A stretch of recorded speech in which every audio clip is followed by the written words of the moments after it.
Olá, eu sou o professor Carlos, seja bem-vindo, seja bem-vinda. Vamos a mais uma aula da disciplina de Matemática Financeira.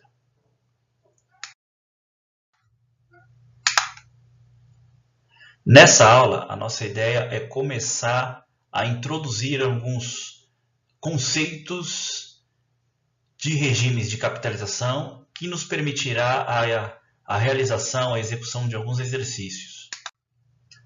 Então, a gente começa com o primeiro tópico da nossa disciplina, que é de juros simples. O que é juros simples? Juros simples é aquele calculado unicamente sobre o capital. Na aula anterior, naquela tabelinha em que foi preenchido em regime de juros simples e em regime de juros compostos, a gente pode ver que aquele que foi calculado sob regime de juros simples era sempre calculado 8% de 1.000, ou seja, o 1.000 naquele contexto era o capital inicial, era o valor do investimento. Então, juros simples é aquele calculado sempre e exclusivamente sobre o capital inicial.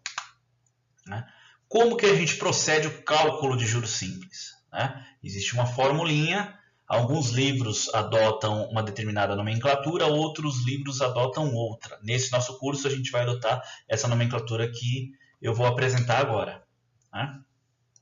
Então, por definição, juros simples é diretamente proporcional ao capital inicial e ao tempo de aplicação, sendo a taxa de juro por período o fator de proporcionalidade.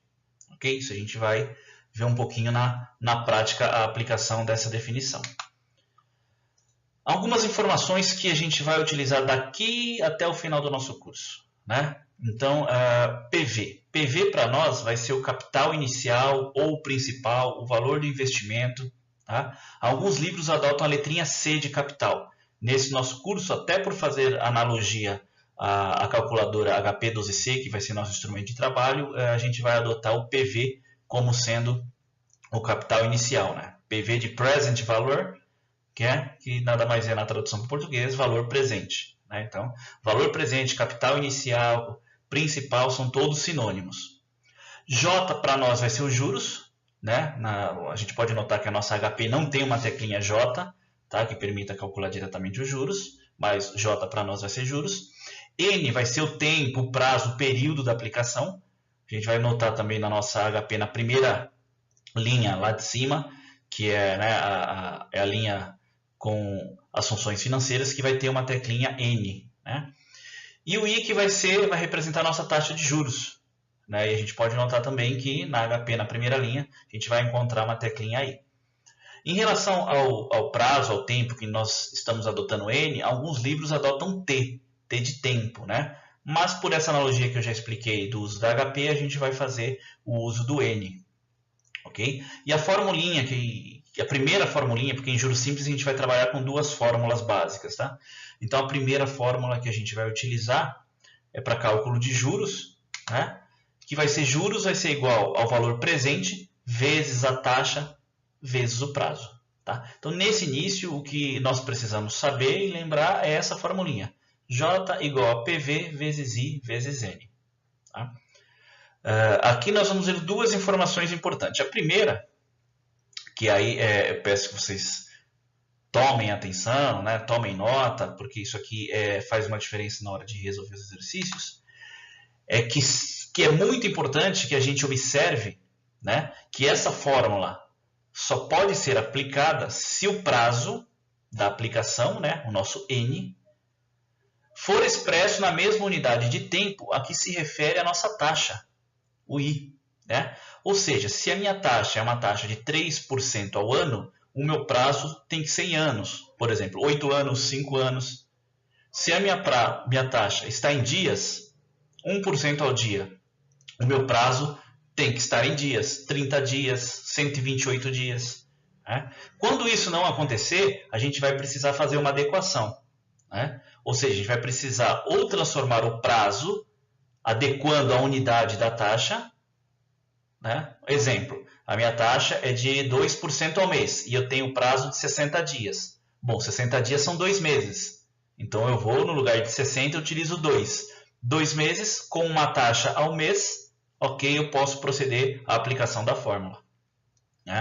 Então sempre a gente vai fazer uma adequação. Ou a taxa, né? Eu tenho uma taxa de 12% ao ano, né? Para 7 meses. Bom, se eu tenho uma taxa de 12% ao ano, é porque eu tenho a taxa de 1% ao mês, 1% para cada um dos 12 meses.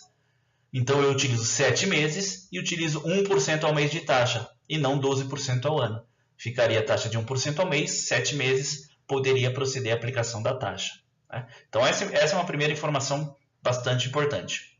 Uma outra, que eu frisarei em aulas posteriores, é a taxa. Toda taxa que for utilizada em fórmula, ela deve ser dividida por 100. Então, por exemplo, uma taxa de 20% ao ano, eu não vou jogar 20 na fórmula. Eu vou substituir por 0,20.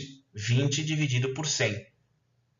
3% ao mês. Eu vou pegar 3 dividido por 100, que vai dar 0,03. E esse 0,03, que é o valor decimal, é o que vai ser empregado na fórmula, tá? Então essa é outra informação bastante importante. E aqui eu proponho 4 passos que vocês devem seguir para a resolução dos exercícios, né? E todo o curso vai ser baseado nesses 4 passos, que na minha visão, que se forem seguidos de forma correta e como eu proponho, a gente terá poucas dificuldades para resolver os exercícios, tá? O primeiro passo sempre vai ser fazer uma leitura e releitura, e leitura, releitura, e leitura quantas vezes forem necessárias, né? Até você interpretar o problema, né? E saber o que deve ser feito, o que deve ser calculado. Essa parte é fundamental, vai te garantir aí 80% a 90% do exercício, porque você sabe usar a calculadora, conhece a fórmula, mas não sabe o que tem que ser calculado, provavelmente você vai calcular algo errado. Então essa parte aqui é a essência do exercício, esse primeiro passo. O segundo passo é extrair as informações do problema. Na nossa formulinha inicial, que é J igual a PV vezes I vezes N, nós temos 4 incógnitas: juros, valor presente, taxa e prazo. Dessas 4 informações, quais são aquelas que o exercício está me dando, né? E qual é aquela que o exercício está pedindo para eu calcular?